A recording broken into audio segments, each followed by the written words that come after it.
Good morning to everybody.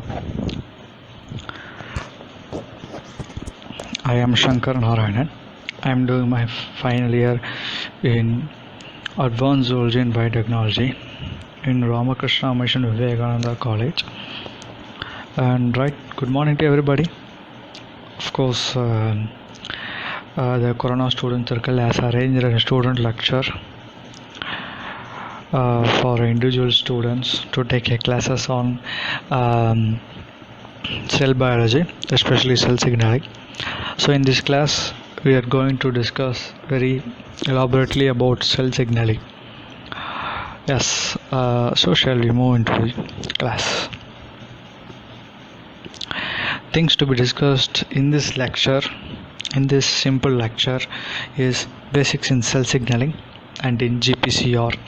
GPCR mechanism, some basics in GPCR also, right? So, what is cell signaling? Before going into cell signaling, usually we used to communicate with each other to transfer the information like images, PDFs, videos, and some cartoons, right? So like that, cells also communicate each one another. So in short, cell signaling is nothing but communication to each other or communication to adjacent cell, communication to cells which present far away, right? So this is an basics of cell signaling, right? So it's nothing but communication, right?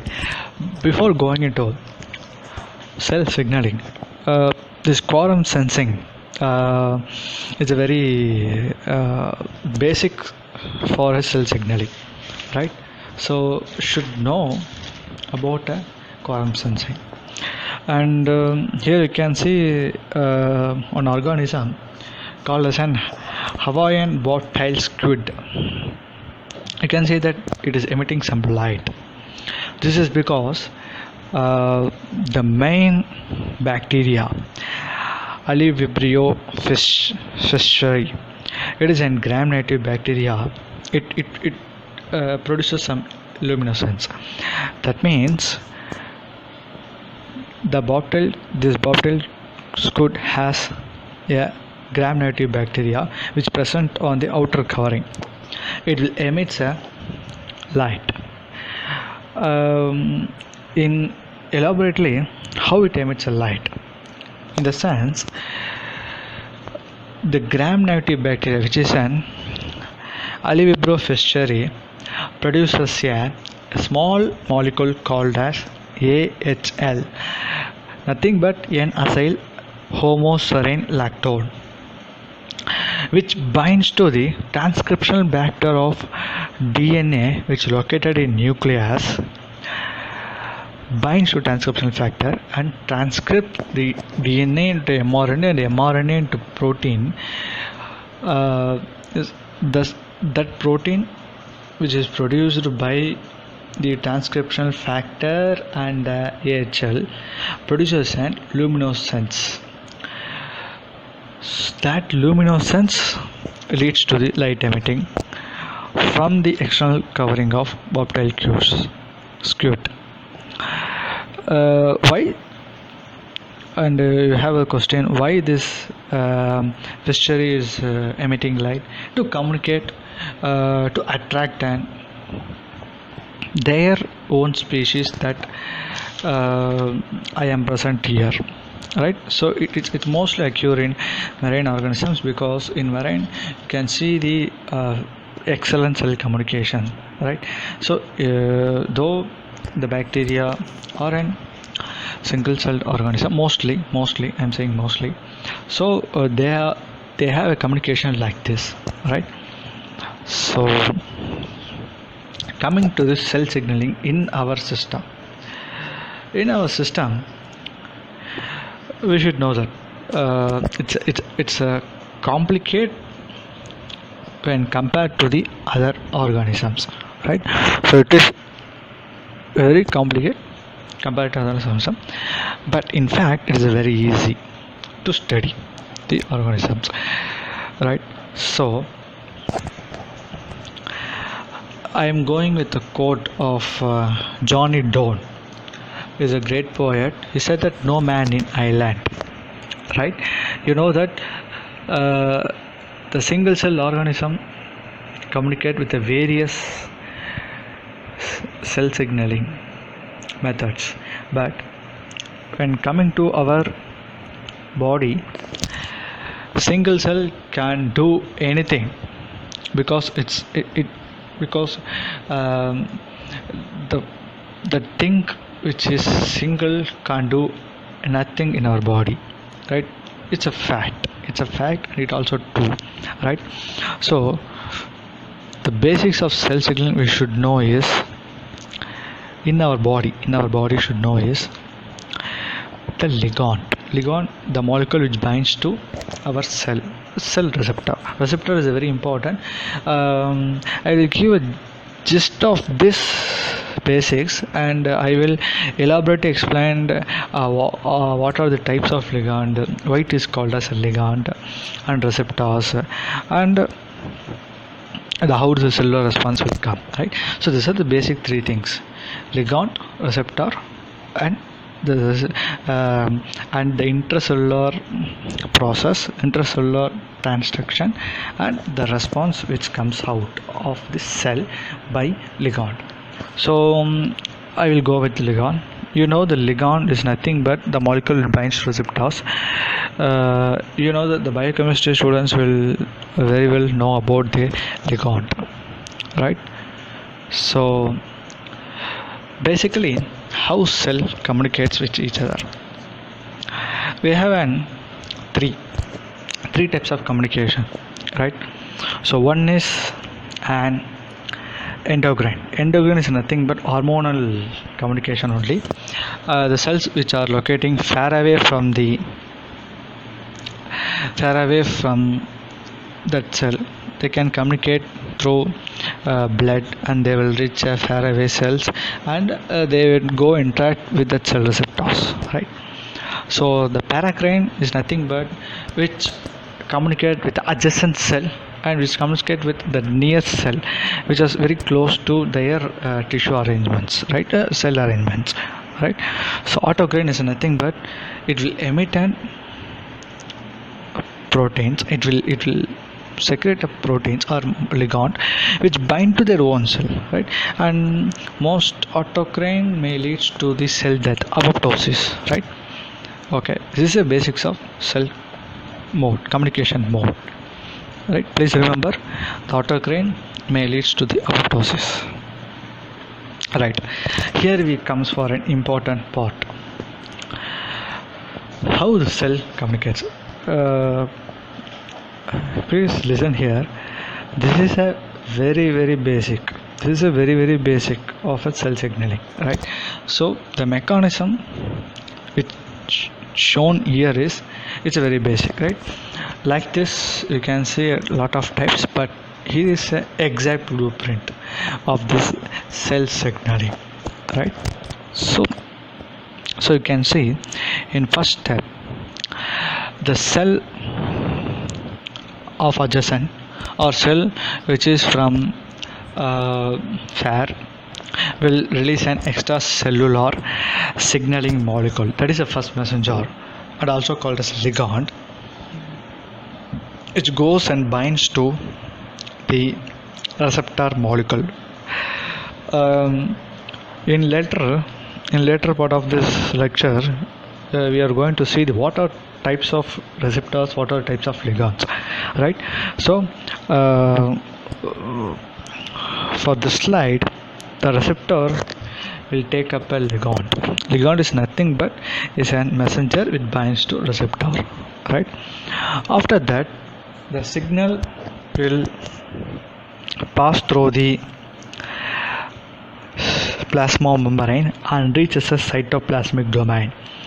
Remember, cytoplasmic domain is nothing but the protein which binds inside the cytoplasm, which is under the plasma membrane, which receive response from the receptors and act accordingly to that receptor, right? After receiving a signal from a receptor, the cytoplasmic domain will start some routes of signaling in the cytoplasm, right? So the cytoplasmic domain initiate two types. They will not go for two types, either go with one type or other, right? So what are these two types? The one type is effector type. Effector is nothing but enzyme which is present inside the cytoplasm or on the transverse in the plasma membrane. The cytoplasmic domain will go and interact, go and react, go and join with this enzyme, which is a effector, right? So this effector will produce a second messenger. This is a one type of mechanism, right? The effector will produce a second messenger. Please remember, from cytoplasmic domain, the cytoplasmic domain will go and interact with other enzymes in cytoplasm, which is called effector. This effector will produce another molecule, another protein or another enzyme, which is called as a second messenger, right? This is a one way. Or else there is another way, very interesting way. This is the cytoplasmic domain will recruit the protein which is present in the cytoplasm, will go recruit a protein which is present in cytoplasm, right? So you can see the images here, right? So you can see the images here, just a second. So you can see the images, just a second. Okay, okay, you can see the here, can see here, I think so, right. Okay, you can see this spot,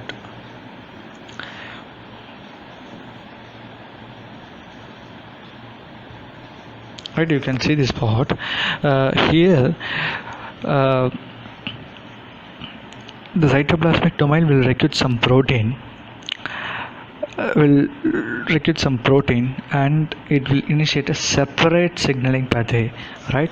So please remember that the secondary molecule which produced by effector has a separate signaling pathway, and the protein which is recruited by cytoplasmic domain has a separate pathway, right?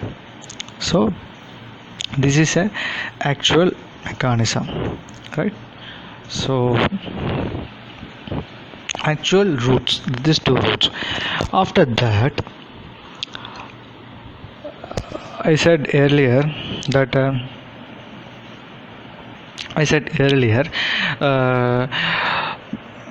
these two routes, after these two routes, they have a separate signaling pathway. Each separate signaling pathway has their own proteins, right? It's a very important point. Each separating signal pathway has their own protein. That protein will make another intracellular transduction and go and reach a nucleus and do some extracellular process, and finally we get target protein, right? So it's some gist. And you can see that this slide, you can see that I said like intracellular matrix, right? These are the intracellular matrix. Other intracellular messengers are nothing but secondary messenger, will go under this haptic process. As we studied cell biology, we could not imagine that most of the proteins produced in our cell skeleton, or in cell organelles, whatever it is, it will go phosphorylate at least one times in their life. It will go phosphorylated. Please remember, we have a lot of proteins, right? But we have a kinase, we have a phosphatase, and we have a helicase. Whatever the protein it is, they have their own specific substrates.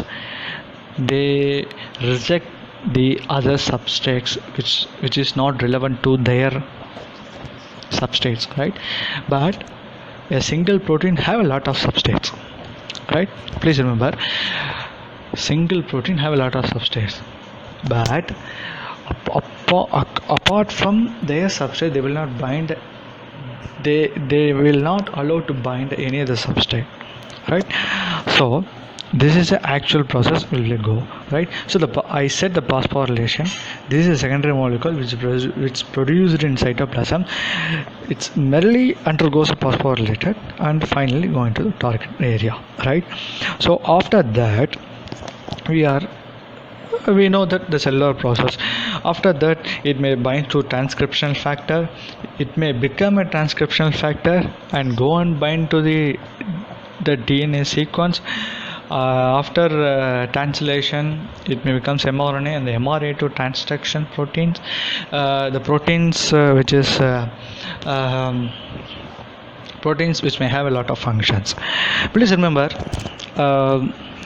in this slide, a single way of protein production, nothing but you can see here, wait just a second.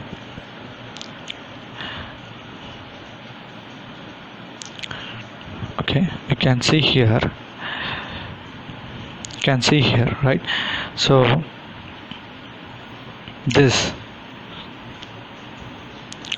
area is which forms a protein, right? So this is called as a single transduction. Right? So the extracellular messenger molecule got binds to receptor, and receptor to secondary molecule, the secondary molecule to signaling pathway, have a lot of protein interaction, phosphorylation, and finally comes a product. It's called as a single transduction. And it also have a multiple transduction.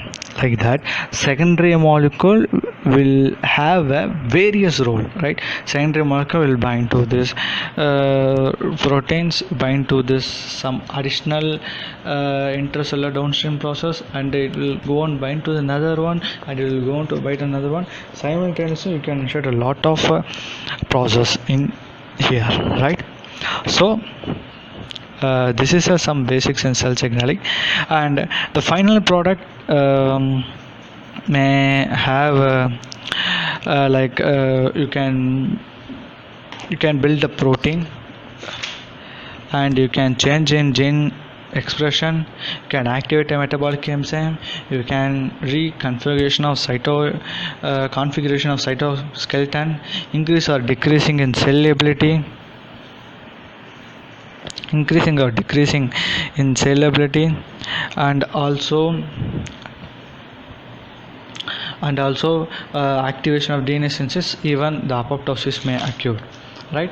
So it is a very important that to terminate the extracellular messenger molecule after the final process, because it may produce some extracellular enzyme, right? So it may harm, right? It may harm the cell. For that, the extracellular enzyme will produce inside the cell, and it will automatically terminate the extracellular messenger molecule, or else receptors may degrade and it may thrown off from the cell, right? So this is an basic insights of a cell signaling, right? So coming to the very important part, what is extracellular messenger, right? As I said, extracellular messenger is also called as a ligand, right? What are the types of ligands? We have amino acids, we have gases, we have steroids, we have an I think spelling mistake had been made. Okay, eicosanoid and protein and polypeptide, right? So what is amino acid and their derivatives? Amino acid, we have in amino acid derivatives we have a glucosamine, glycine, acetylcholine, epinephrine, dopamine, and thyroid hormone. These are all amino acids. This may act as a extracellular messengers. In gases, we know that such as NO, NEO, nitrogen oxide, carbon monoxide. So these are the gases which also act as a act as a extracellular messenger. And another steroids which are derived from cholesterol. This steroid will regulate the sexual differentiation, pregnancy, carbohydrate metabolism, excretion of sodium and potassium. Right, and we are going to we seen is sconoids, which is nothing but it contains 20 carbon. Sconoids they contain 20 carbon that derived from a fatty acid called arachidonic acid, and it may helps in injury time, I think so. It's in injury time, including pain and pressure and clotting, right? So another one is protein and polypeptides. You know the protein polypeptides how important role in our body, and lot of proteins will help for cellular metabolism, right? So what is receptors? What are the types of receptors? We have a GPCRs, G protein coupled receptors. We have a RTKS, receptor protein tyrosine kinases and ligated gated channels, steroid hormone receptors, and also numerous types of receptors like beta cell, T cell receptors, B cell and T cell receptor. As per our cell signaling, GPCR and RTKS plays very major role, and the GPCR which we are going to discuss next. RTKS we will discuss in later part of our lecture series, and ligated gated channels is a very simple process you can learn in you will learn in plasma membrane studies, and also steroid hormone receptors. It's a way it's another way of interacting, and I will give some example for steroid. The steroid which is binds to the cell with the help of receptors and comes in, and they will go and bind to glucocorticoid receptor which is present inside the cell, and they will go and straightly bind to the transcript. They act as a transcriptional factor and they will produce a proteins. So this is a steroid hormone receptors. Please remember, we have seen two routes in the cell signaling pathway.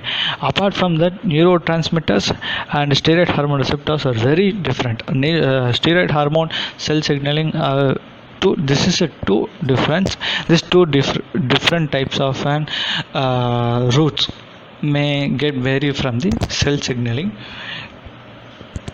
signaling pathways, right? So next, the very important topic is G protein coupled receptors. In G protein coupled receptors is a very important coupled receptors. The scientists and researchers who are in cell biology got a lot of mind-blowing results from the in area of GPCRs, right? So GPCR is nothing but G protein coupled receptors. I will explain why this name was given to this receptors, right? In picture you can see that it is some structure like tubes which are going inside and outside of plasma membrane, and it will have some intercellular proteins, right? So why the name GPCR is nothing but they have a G protein and receptors which are coupled inside there, right? So GPCR is also called as an 7 transmembrane because they contain 7 transmembrane helicase receptors, right? And please do remember, we don't have a single type of GPCR. We have thousands of GPCR in various organisms ranging from yeast to flower, right? So the single largest protein receptor is found in animal genomes. So receptors plays a very important role, right? Coming to that, we are going to speak about an external area. That means we are going to speak about we are going to speak about this area. We are going to speak about this area, right? So we are going to speak of this area. We are going to speak about this area, right? So you can see here we have an one amino acid terminus present on the outside of the cell, which is nothing but used to ligand binding, right? You can see here it is a ligand binding, right? And we have three loops. We have 7 helicases. We have one is on outside of the plasma membrane to get the bind of the external extracellular messenger molecules, which is a primary messenger. And we have 7 helicases. The 3 is present on outside of the loop to form a ligand binding that will initiates the signaling. And please remember, lot of GPOs we have, so it may vary among. So these 3 loops may vary. Maybe can have 4 loops. Maybe you can have 6 loops also for an outer membrane outside of the cell. That means outside of the cell, right? So it depends upon what GPCR you're using, right? So next is another 3 loops which present on the cytoplasmic side of the membrane that provide a binding for intracellular protein.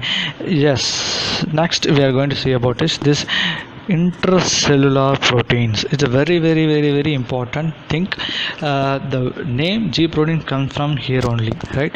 So next we are going to discuss this only, right?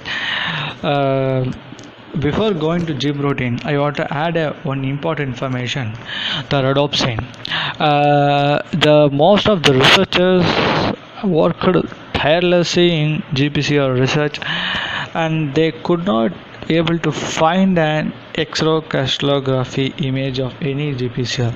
But one scientist, Kobilka, had found that rhodopsin. The rhodopsin, which is located in eye, they make a X-ray crystallography structure. It's too hot for them, but finally after a lot of decades they found that the rhodopsin has a GPCR and it has a lot of role, right? So coming to the G protein, they are heterotrimeric G protein. Why? Because you can see very closer that you have 3 proteins, right? So you have 3 proteins, right? You have 3 proteins. One is alpha, beta, and gamma. These three are polypeptide subunits, right? And the name G protein because it will binds to the guanine nucleotide, either GDP or GTP, right? So you can see here.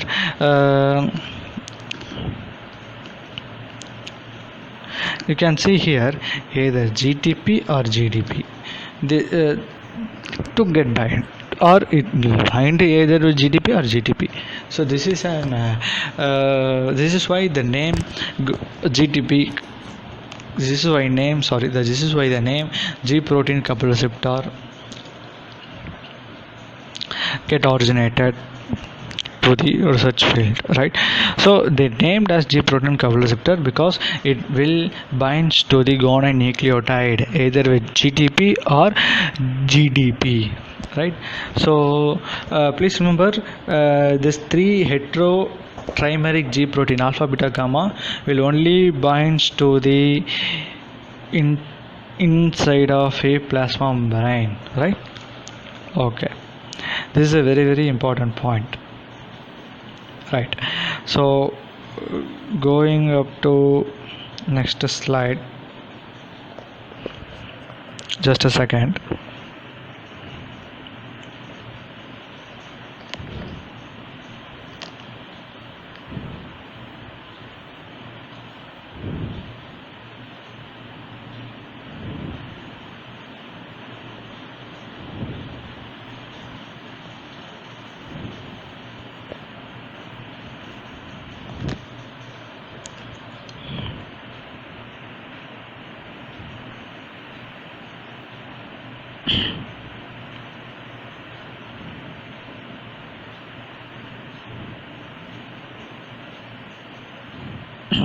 Just a second, please.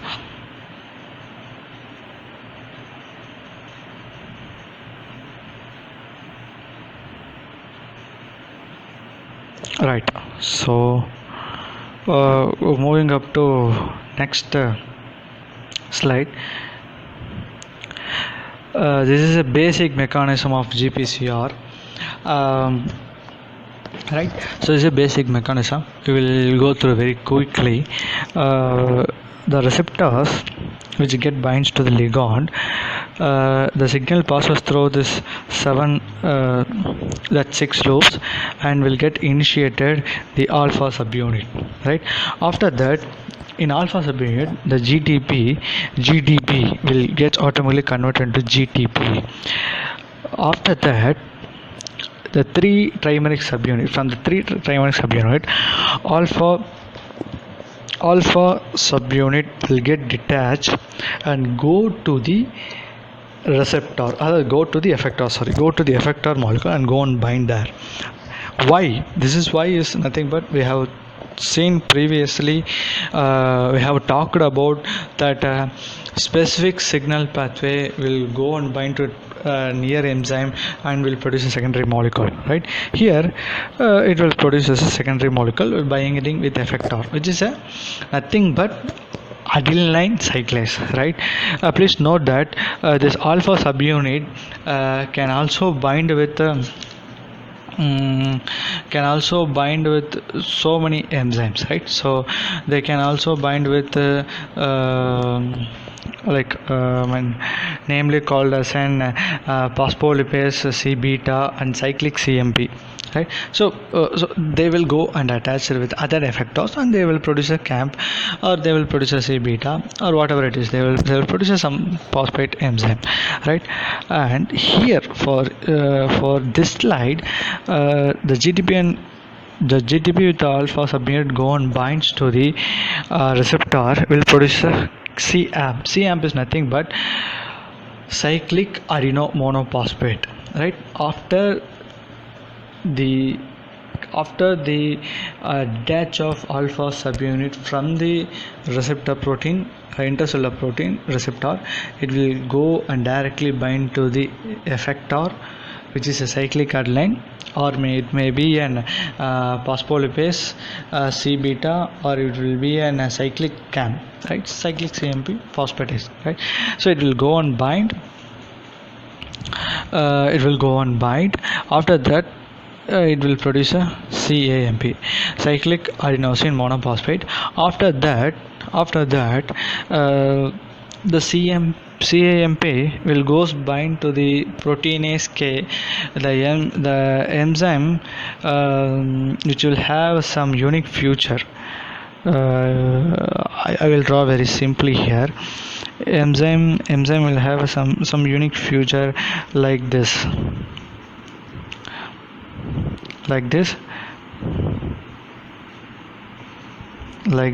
So like this depression will provide a cam to come and sit here, and this will go inside the nucleus and do some transcriptional practice to produce some proteins, and it will have some great functions, right? So this is a basic process, right? So it's a basic process, and after that it should be desensitization, because after that it should be off, right? See, usually this protein receptors are basically timers. They will activate for some time and automatically they get deactivated, right? The deactivation is done usually by hydrolysis of GTP to GTP plus the inorganic phosphate molecule, right? Or else it will have another type also, right? So which is nothing but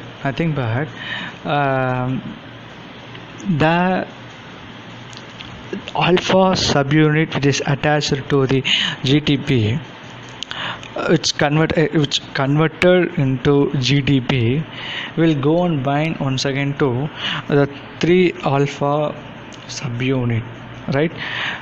3 trimeric subunit, 3 trimeric subunit. After that, the GRK, which is nothing but G protein coupled receptor kinase, which initiate phosphate, which initiate a lot of protein.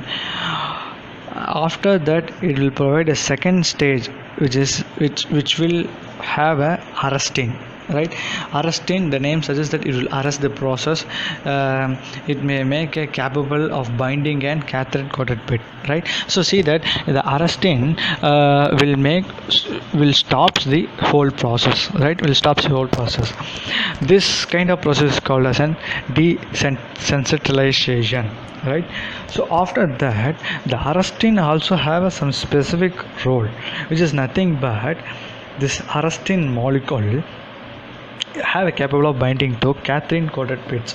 From is nothing but it has some AP2 molecule which is present in cathepsin coated pit. From there it will form an endocytosis, which have learned in lysosome process.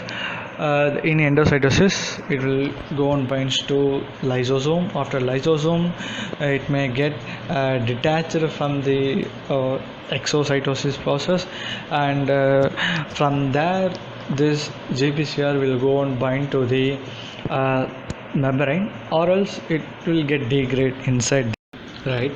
We are going to continue, right? Sorry for interruption.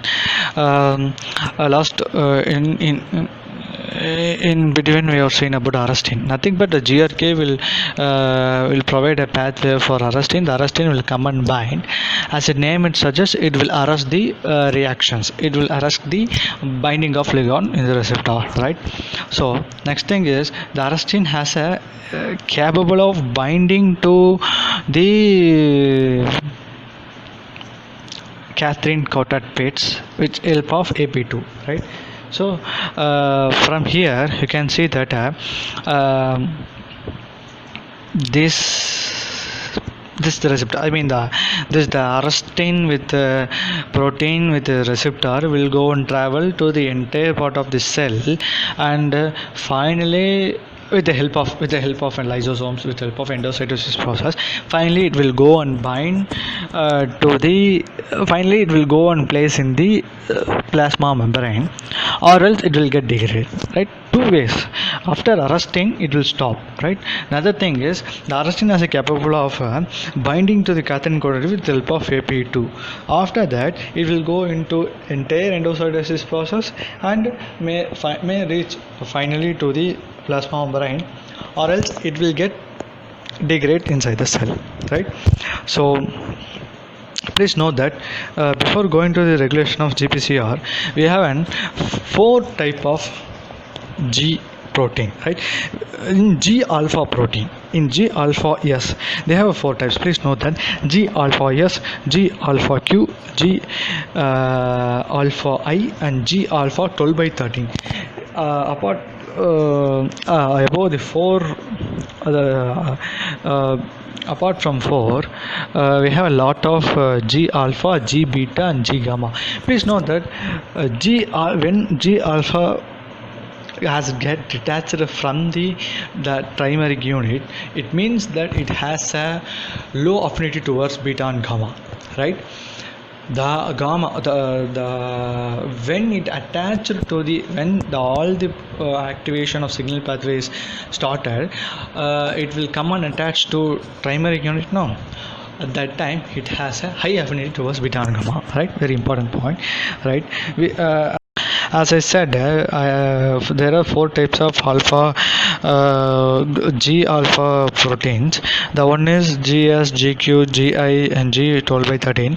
In GS, we have seen a normal mechanism. It will go and bind to the effector, which is in the plasma membrane, and it will go and activate and camp, and the camp will go CAMP, CAMP, and CAMP will go into bind to the protein kinase, and it will go produce some proteins in the nucleus, right? This is a usual process.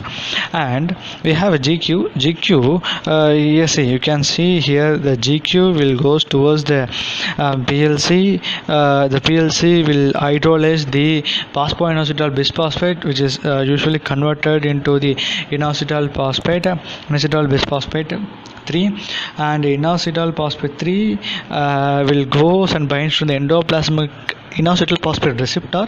This receptor along with this IP3 will go and act with nucleus and will produce a protein, right? This is a basic of the four types, right? In GI they did not given any clear idea about GI, and G12 G13 the researchers are under study, right? Researchers are doing a heptic study, right? Regulation of GPCR nothing but it will activate this pathway, and it will get arrested with the help of arrestin, or with the arrestin will go and bind to the Catherine coated pit with the help of AP, and once again after endocytosis process it comes and join.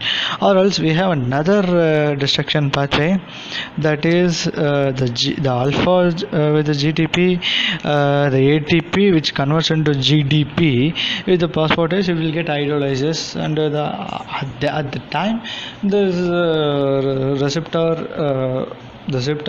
which connects with ligand will get disconnected, and almost all the processes over. And thank you so much for Corona Student Circle for providing these wonderful opportunities, and we have seen today about the GPCR is a very basic. So and in upcoming weeks we are going to discuss about a higher level of cell signaling. And thank you so much. If you have any question, please ask. If I know the answer for that question, I will answer here itself, or else I will answer in Wednesday chat, right? So thank you for everybody. And please note that cell signaling is very important, because as per rule, as per fact in fact as per fact, while I am talking to you, the cell signaling is going on, right, with help of neurotransmitters or with a lot of receptors, right? So thank you so much. This is an whole outline about cell signaling. Thank you so much, right?